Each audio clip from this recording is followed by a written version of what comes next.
이번에는 최재형 후보 캠프로 가겠습니다. 박대출 전략총괄본부장 연결합니다. 나와 계시죠? 네, 안녕하세요. 박대출입니다. 네, 안녕하세요, 본부장님. 네네. 일단은 이른바 비대위 출범 시나리오 관련해서 질문을 좀 드리겠는데요. 조금 전에 김병민 네. 대변인은 이건 허위 날조 기사다 이렇게 규정을 했는데 어떻게 평가하십니까? 네, 어제 윤석열 후보도 비대위가 사실 무근이라고 못 박지 않았습니까? 예. 네, 그걸 일단 믿고 싶고요. 또 그런데 한편으로는 또 아니 땐 굴뚝이 연기 나겠나 싶은 생각도 있는데, 네. 이제 저희가 이렇게 확인할 수 있는 문제는 아닌 것 같습니다. 혹시 이게 그러면 캠프 차원이 아니라 네. 국민의힘 당 안에서 혹시 이와 비슷한 어떤 그 움직임이 좀 있었습니까? 저로서는 알 수가 없고요. 예. 지금 당내에서 또 그 대표와 특정 후보 간에 이런 갈등과 충돌이 좀 자주 일어나다 보니까 네. 또 이런 또 국민 보기에 때로는 좀 또 민망한 그런 갈등을 좀 빚고 있는 게 아닌가 그런 생각이 듭니다. 지금 최재형 예비 후보가 이 문제와 관련해서 자폭 정치 그만두라는 이제 그 입장을 밝힌 데 대해서 조금 네. 전에 김병민 대변인은 네네. 허위 그 날조 기사의 근거 이거 여과 없이 이렇게 입장을 밝히는 건 좀 문제가 있는 거 아니냐, 좀 숙고를 했으면 좋겠다는 취지의 입장을 밝히던데 어떤 말씀 주시겠습니까? 이게 지금 어떤 비대위설이 실체가 있느냐 없느냐 이런 차원을 떠나가지고 네. 최근에 지금 대표와 후보 간에 이런 충돌 모습이 보이지 않습니까? 이것은 늘 충돌이라는 것은 강대강이 부딪히는 것이죠. 예. 강대약이 부딪히거나 이러지는 않습니다, 보통. 그래서 지금은 때로는 또 누가 누구를 흔드는지 좀 헷갈릴 지경이기도 하고 그렇습니다. 양비론 같기도 하지만은 예. 또 양쪽 다 문제가 있는 게 아닌가 그런 근본적인 문제를 짚은 것이고요. 네. 정사안이 아니라 지금 최근에 1년의 흐름들에 대해서 입장을 그렇게 저희들은 밝힌 것이고 또 지금 이 대표도 걱정스러운 일들을 자꾸 하지 않습니까? 예. 대표 후보가 싸우는 모습 이런 거는 좀 계속 보여주면은 좀 곤란하지 않느냐. 그래서 당대표 리스크란 말 자체가 아예 안 나와야 되는데 예. 나오고 있고 또 어제 같은 경우에는 무슨 특정 캠프에 가라는 말이 나올 정도로 또 그렇죠. 예.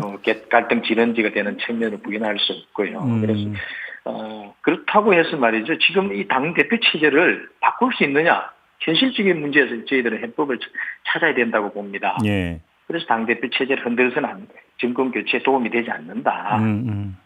이런 분열은 파멸이다. 네. 다 자중하자. 이런 입장을 갖고 있다 생각하시면 알겠습니다. 그래서 결국은 이준석 대표와 윤석열 그 예비 후보 간의 관계 이제 어떻게 정립되고 이제 정리될 건지가 이제 관심사인 것 같은데, 혹시 이제 최재형 그러니까 최재형 후보가 당 대표 대선 예비 후보 연석 회의를 제안을 하지 않았습니까? 이게 이제 하나의 해법이라고 그렇습니다. 생각하고 있는 건가요?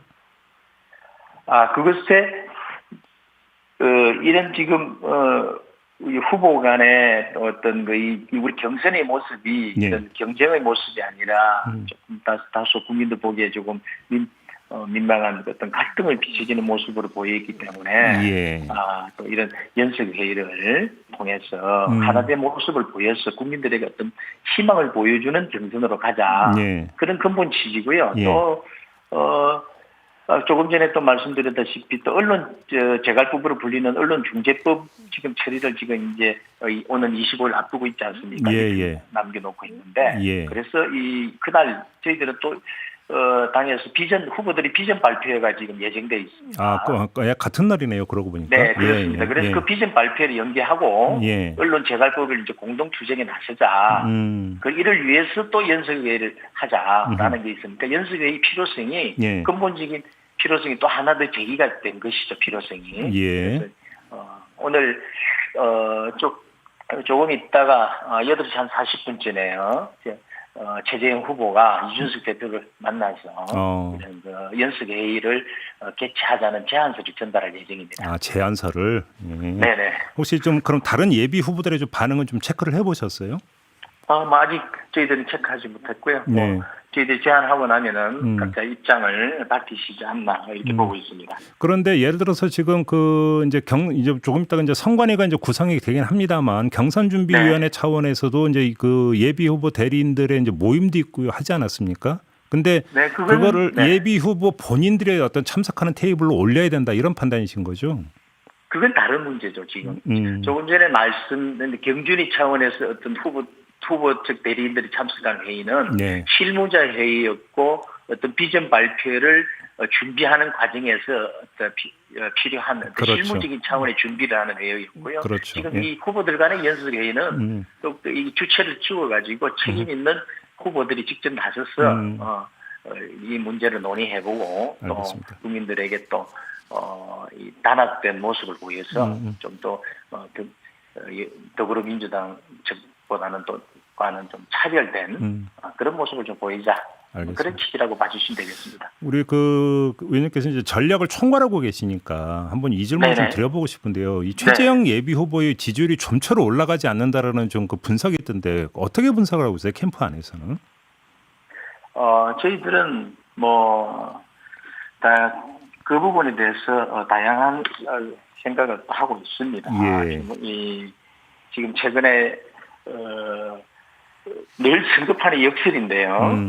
진흙탕 싸움에 들어가지 않으면 그 자체로 높이 평가받아야 되는데 그리고 또 그걸로 지지율이 올라가게 하면 오히려 진흙탕 싸움에 들어가지 않아서 손해를 보는 그런 측면이 늘 선거 현장에 있다는 점 부인하기 어려울 것입니다. 그래서 대다수 후보들이 노이즈 마케팅 유혹을 떨치버리지 못하는 것이고요.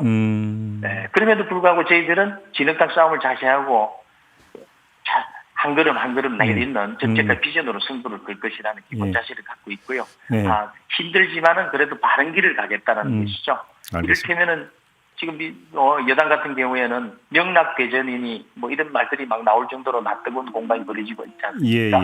네, 저희들 볼 때는 명락대전이 아니라 명락대란처럼 보이고 이런 난리가 없죠. 험한 말들이 오가고 김부선 스캔들이니 경수 쌍욕이니 백제 발언이 경선 굴복이니 또 심지어는 정치 생명을 끊는다느니 인간이 아닌 짐승이라니 이런 험악한 그런 말들이 오게 되면은 자연스럽게 우리 국민들이 유권자들이 눈과 귀를 가리게 되고 그런 부분이 있습니다.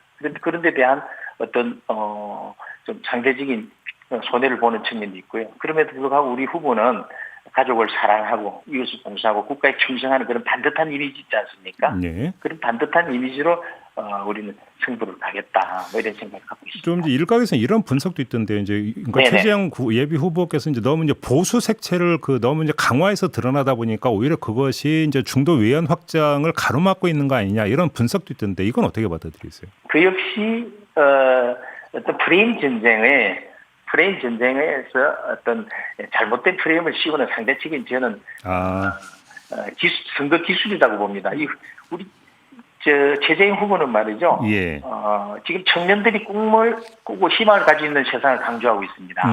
그리고 사회적 약자, 평생 살아온 실천해온 그 따뜻한 삶이 사회적 약자, 그리고 경쟁에 일탈한 사람들의 아픔을 보듬지 않습니까? 그리고 정책 대안을 통해서 해결하는 비전을 제시해서 저희들은 진면목을 알리면 지지율 반등은 쉽게 가능할 것이다. 이렇게 보고 있습니다. 알겠습니다. 요즘도 좀 어떤 외연 확장이 중도로서도 지금 여러 가지 지금 정책 대안들을 내놓고 있고요. 지금 획기적인 규제 개혁이라든지 그린 테이프를 통해서 국민들로부터 정책을 수렴한다든지 또 노동 정책이라든지 이런 것을 통해서 충분히 그렇게 내고 있는데 지금 약간의 착시로가 아닐까. 알겠습니다. 만약에 또 그 국민들이 그런 시각에서 보고 계시다면 좀 더 그런 부분을 또 저희들은 보완해 나가겠습니다. 알겠습니다. 마지막으로 이 질문 좀 드릴게요. 이제 최재형 예비 후보는 판사 출신이시고 대전 선관위원장도 역임하셨지 않습니까? 근데 지금 두 차례에 걸쳐서 선거법 위반 논란이 불거졌는데 이건 좀 문제 아니냐 이런 지적이 있는데 어떤 말씀 주시겠습니까? 이럴 땐 딱 두 분인데요. 그걸 무슨 속된 말로 허떡지 불난것처럼 달려들 일은 아닌 것 같고요. 한 번은 대구 서문시장에서 있었던 일입니다. 마이크 쥐고 했던 거예요. 그건 그 현장에서 엉깃결에 일어난 의도하지 않는 상황에서 일어난 그래서 선관위 경고로 매도 지어졌고요. 예. 두 번째 것은 지금 어떤 논란이 되는 것처럼 되는데 저희들이 캠프에서 선관위 확인해서 그 행사를 한 것입니다. 이건 선거법 위반이 아니라고 네, 판단하시는 그렇습니다. 겁니까? 네, 캠프에서 선관위 확인했고 예. 향후에는 안 되지만 향후에 임원들이 개인적으로 지시하는 것은 아무런 문제가 없다. 그렇게 확인하고 한 것이기 때문에 예. 이 문제는 아무런 문제가 되지 않는다. 이렇게 저희들은 확인하고 그렇게 봐주시면 됩니다. 이건 선거법 위반이 아니라는 선관위 해석이 있었다는 말씀이십니까, 정부장님? 네, 저희들은 미리 행사 전부터 선관위에 확인을 했습니다. 알겠습니다. 이 부분에 대해서. 네, 네, 그렇게 봐주시면 될 것 같습니다. 네, 이렇게 마무리하죠. 고맙습니다, 본부장님. 네, 네. 네, 지금까지 최재형 캠프의 박대출 전략총괄본부장이었습니다.